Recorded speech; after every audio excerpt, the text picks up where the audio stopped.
Thanks, Fred. Thanks for inviting me, and also while I'm on the subject of thanks to everyone, several of whom I can see in the room today, who's actively supported our campaign in Bethnal Green and Bow. I think we did run a very good campaign, a campaign we can genuinely be proud of. I'm less sure to what extent we can be pleased with the outcome, but perhaps we can discuss that. I mean, the way I'd frame this initially is really in terms of the three objectives that I set for myself and hope that others would sort of buy into at the outset of the campaign. The first of which was to try to take a step in that elusive achievement of uniting the left, or at least trying to take some steps towards that process in one place, a united left in one constituency, if you like. And I think we can tick that box, really. I think I was very pleased that during the course of the campaign we had active involvement from, I can't list them off the top of my head, but half a dozen different left organisations, including you lot, and also from people who weren't involved in left-wing organisations. And I think that's a real achievement, and I'm very, very pleased about that aspect. That unity has been potentially somewhat strained by a meeting that we had last night around the question of the mayoral election on the 11th of June, and we can talk a bit more about that. But overall, there was a really good spirit, and a lot of what I regard as very damaging infighting and sectarianism was sort of parked for the period of the election campaign, and that was great. So we did that. The second objective I had was to try and set out, again on a local level, the groundwork for a more progressive type of left-wing politics. And again, without any delusions of grandeur, but hoping that our campaign and the forces around it would offer people in Bethnal Green and Bow a genuine alternative, something that wasn't just a kind of Labour Party light, or at the other extreme wasn't perceived as just a sort of lunatic fringe irrelevance. And again, I think we did that, really. We pumped out a load of information, as some of the people in the room will testify, in terms of their calloused feet and worn shoe leather. We delivered 30,000, what we called a tabloid, which was, I suppose, our main appeal offer, use that main marketing language, to local people, and we covered a range of issues, housing being the first and foremost, because it happens to be the thing that I'm most associated with and know most about, but also Palestine, education, racism, the issues that I think really matter, and which I also think the other parties fail to address. And so to that extent, again, I think we can certainly have a partial tick in that box. So 2 out of 3 ain't bad, as the mighty Meatloaf once said. The third objective, however, was to try and challenge New Labour, and I don't really think we did that. I think the vote clearly indicates that, for a variety of reasons, 2 of which I'll touch on, we didn't punch through. Albeit that the vote that we got was creditable, you could say, by TUSC, TUSC Left Unity, or Left Unity, whichever permutation. Compared to other results in other places, it wasn't bad. But realistically, alongside even the other parties standing in Bethnal Green and Bow, we really didn't get to where I think we needed to be in order to feel fully satisfied. And the 2 reasons that I'd identify for that were, one, and Fred's alluded to it, obviously our expectations were raised, and perhaps unrealistically, but I don't think they were entirely. I think there was good reason. If you were at the Water Lily, which was this huge rally that happened on the 30th of April, the week before the election, which had been called to challenge and I suppose object to the electoral court decision.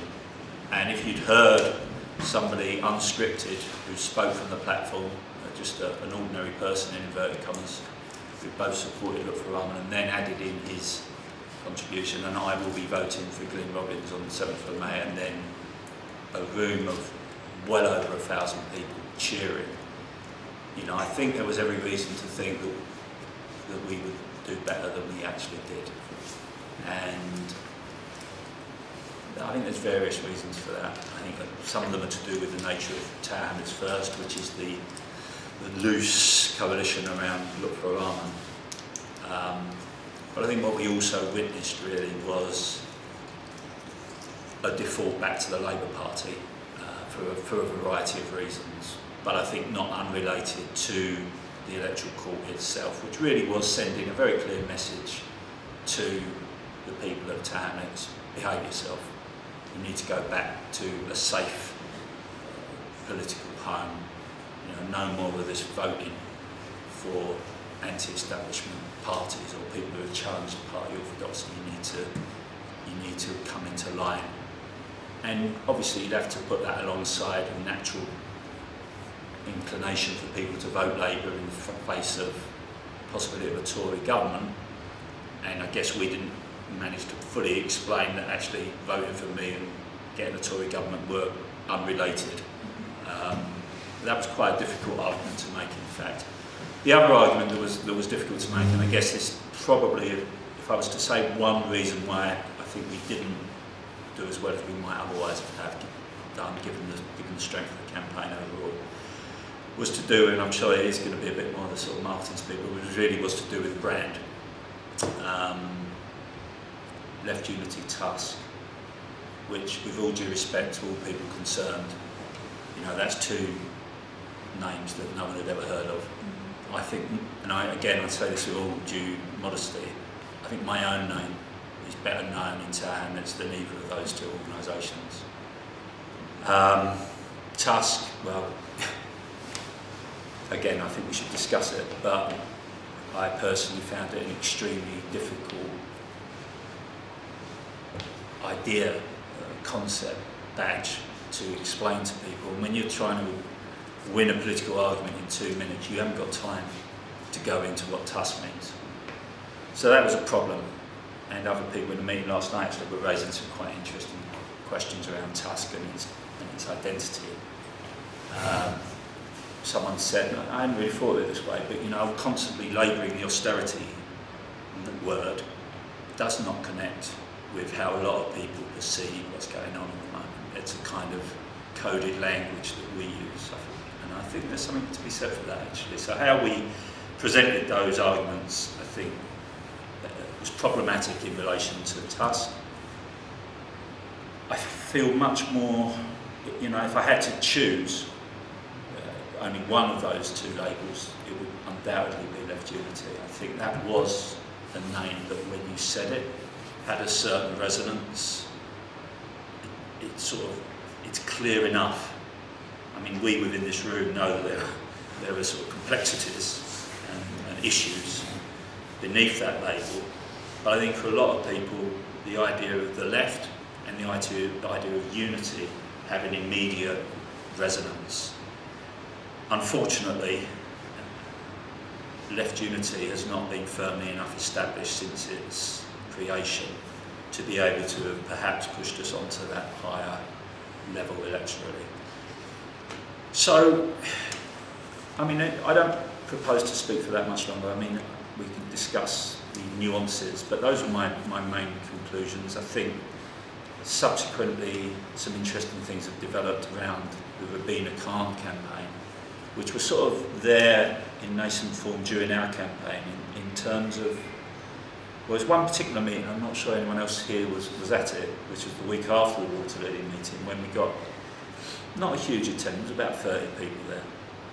But there was a layer of younger Bangladeshi activists, not all male, but mostly, who were raising some quite interesting criticisms of Tower Hamlets first, and saying things like, well, how do we get involved in this thing? You know, they've decided Rabina Khan's the choice from their vote. Did we get a say in that? How was that arrived at?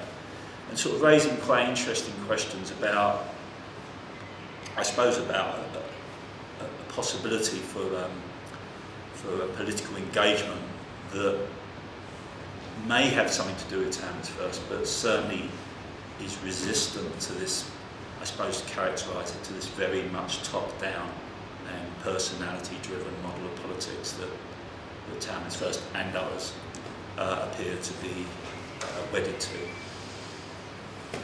So that's, unless there's any immediate questions, I don't need to say any more for now.